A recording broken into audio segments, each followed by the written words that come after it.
Okay, so we will move on to our last talk of the session, and our last open talk for the conference. I can't believe we were here, and it's by maybe we've saved the best for last. Perhaps Madhavan A.P is going to talk, and Madhavan's a student and a community member of the Forest Way, and his main interest is ecology and conservation and understanding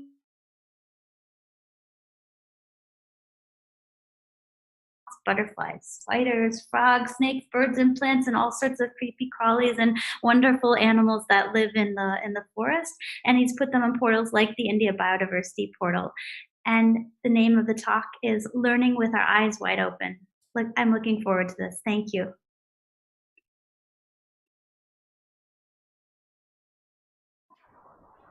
As learners, as children, as people who are exploring and living our lives in this strange and violent but diverse and beautiful planet, what does it mean to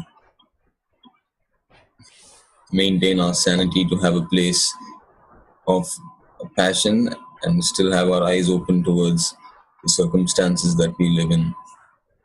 What are the ways in which we maintain a sense of belonging to the natural world, to our homes, to where we come from, and function from a place of understanding rather than harm towards the complex processes, complex ecological networks, relationships, even relationships between human beings? How do we engage in ways which are more helpful to each other and not conflictive? And how do we have, what are our connections and dependencies on people around us, on creatures around us, and how, as bodies, as minds of this earth, are we still embedded in the web of things and not just sterile beings inside imprisoned, self-inflicted virtual landscapes? These are some questions which, as a student of Margam Farm School in Thiruvannamalai, I was unconsciously working my way through, or being in a journey. And fundamentally, this happened through observation and learning with our eyes open, as this title of this conversation or exploration goes. And this is really a fundamental aspect of the educational system. And I would just like to share my personal journey with the processes that I feel, factors and processes that I feel are vital to having a relationship with the world and ourselves. First off is just, as I remember from being a youngster growing up, is just being around something of age, something of such complexities. It really brings a sense of humility, having moments where you reflect and think about, how small you are, or maybe having silences in between the laughter and teasing. And so the world is far more slow paced, and that for one was a sort of very humbling thing. You would have moments where you just have been just silent because of the age of the landscape, and you sort of notice these, death and birth and these cycles. And when you're witnessing these things day in, day out, monsoon, summer, you sort of feel unconsciously, maybe at that age, that you are part of something much bigger, much more multi-layered than everyday eating and sleeping and talking. It's you're sort of swimming in this strange, multi-layered, complex jigsaw puzzle. And there's also this burning curiosity to understand these things which were there when interfacing with our landscape. And just also, as we go to the hill every week as students, apart from our other excursions, and the more we engage and be in the learning process with stuff around us, like for example on the campus with the trees that were planted, and seeing it grow, seeing ourselves grow, seeing how weather, climate, sunsets, how our bodies, our minds are so tuned into what kind of an environment we live in and we reside in, and we are actively taking in so much from this complex sea of relationships, basically. And so it was vital as a youngster to have this experience of observation, of also building empathetic links basically with our landscape, which are creatures and so on. And so I think the first thing I would like to address with observational learning is patterns. I think like whether it's science, whether what are we doing, to have the ability to, or the curiosity to notice patterns, and nature's like, or ecological relationships have patterns like all over the place, like having, um, I don't know how to describe it, but you just notice like similarities, differences. Why is the flower shaped in this way? Why are the leaves shaped in this way? So questions all stem from noticing these links and patterns and associations in the environment, and and also just the pure beauty and the aesthetic of it, and from there arriving at a place of, okay, why does it actually look like this? Why is it making me feel like this? And so on and so on, and it gradually builds up to, okay, why are the ecosystems like this? So it can also be a more scientific inquiry, but it's just awe-inspiring to like feel like we are uncovering a mystery, but then each time we take a step forward, realize how much bigger it is. So it's almost like an infinite cycle, and sometimes it's daunting, but most of the time it's really enriching to be in such a complex process. And also these these patterns also aid in ways of understanding and looking at ourselves, small details which we miss out so often, like when I'm walking down and I don't notice like these worlds within worlds basically. And and also it really impacts when you go into detail, when you go into depth into something. It really impacts the way you approach looking or being even. So yeah, so our nature excursions took us to the hills around us, to Wayanad, to Himalayas. But what was the most vital thing for me, at least, is going back to a place over and over again. As batchmates, we never went to different places, so it's not a touristic exercise. But more, we went back to the same place over a 10-year period. And when you have such long-term engagement, you start noticing things which you start knowing, okay, like the dragonfly always likes to sit in this plant, or this tree is missing from here, and then you're sort of building this mental landscape of what that place means, and that's the beginning of belonging to a particular place, I would say. And so long-term engagement with a single space and not moving around was really key as students of Madhavan, to how our observational journey was created and kept going on. Yeah, but it was also much more than that. Much more than just curiosity, just to wanting to know. It was also in our lives. I mean, it's a more selfish thing, but it's actually more than ourselves as sort of romantically looking at nature. Nature just giving us so much. That's something that is worth acknowledging. In how we negotiate our lives, where our well-being comes from. For me, at least, a lot of it came from being in natural landscape, from being inside, and from observing things.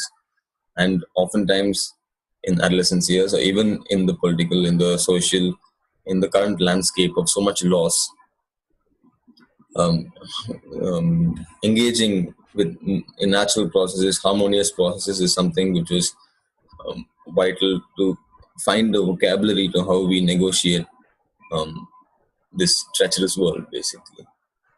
And most importantly, it also reminds us of what empathy means. What does an ant think? What are the ways in which we look at things, which is not just on our own thoughts, on our own projections, on our own, like this things which are more important, or there are things which, there are languages, there are ways of thinking, there are such diversity basically of what experience in this world means. And being empathetic to that, and also being recognized by other creatures as being fellow participants, fellow organisms, is something that is really um, moving, and is a vital backbone to what empathy links.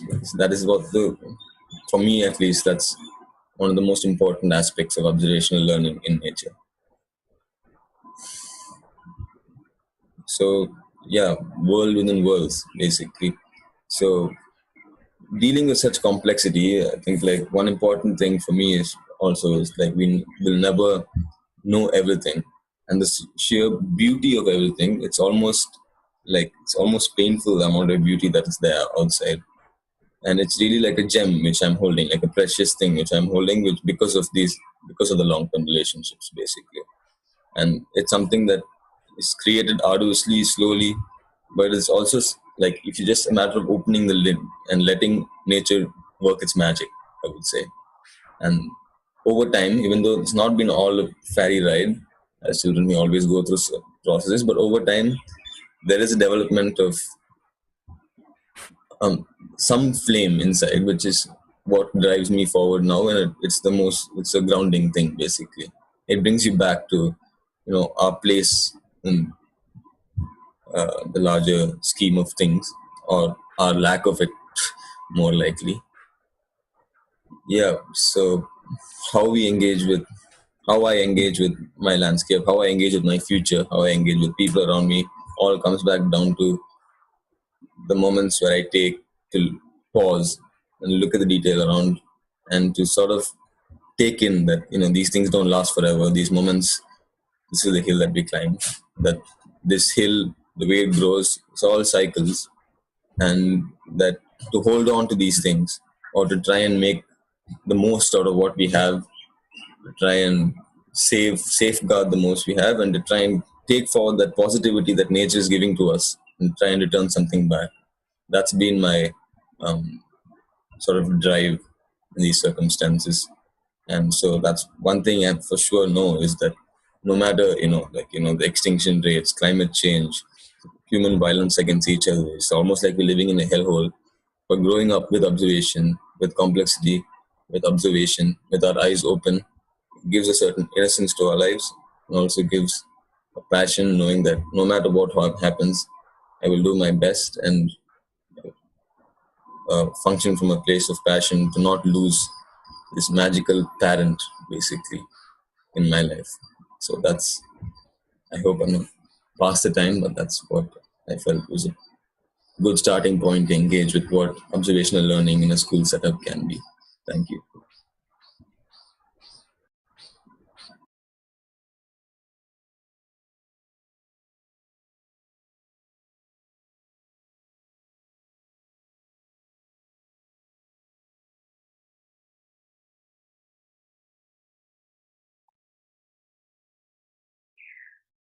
Okay, Madhavan, thank you for that. It was a remarkable talk. Thank you so much. Your imagery is stunning, and the poetry that you use to describe nature is truly wonderful. And I am deeply appreciative of your commentary on an empathy and the need for empathy in nature. It's one of the core values of the network that I direct, called the Echo Network, is giving more empathy in our society for the natural world. So thank you very much for that. And I do think that your photography and your words really do bring that to people. I also want to bring up that Farida said it's a great way to conclude the talks for this conference, and I wholeheartedly agree.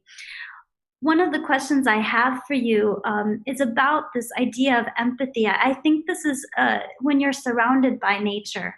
I grew up in the country as well. It's quite a natural thing, but I think it can be very, very hard for our urban population who are so distant. Do you think that that these photographs and do you see also that your words and these photography and can actually reach people? So having better communication efforts like movies and others that bring nature to urban populations will be helpful. Yeah, for sure. And that's where I see the role also of documenting it, which is also why I showed the photographs. So being systemic about how you also view the world also gives it a much more reach, because it's actually a privilege to be able to be witness to primary forests, or places which most people will not be able to go to. But then recognizing that even your balcony or things like that can be a place for diving into these small bouquets is something which is valuable. So I guess systematically documenting what extremes are will also bring, I think, people closer to what's around them. So that's where, yeah. I love that you call nature a privilege. It is one we take for granted far too often. we unfortunately are out of time. I do want you to comment if you can on Slack to Sure. talk about the equipment that you use particularly. I think it would be better if you write that out anyways. That's function. It's Yeah. fantastic. And really, thank you so much. It was really an honor to listen to you. It was beautiful. Thank you. So I hope you all come back. We're about to have a panel session pretty soon, and that will be the last thing that we have. And thank you to all the speakers. I love this session. It was fantastic.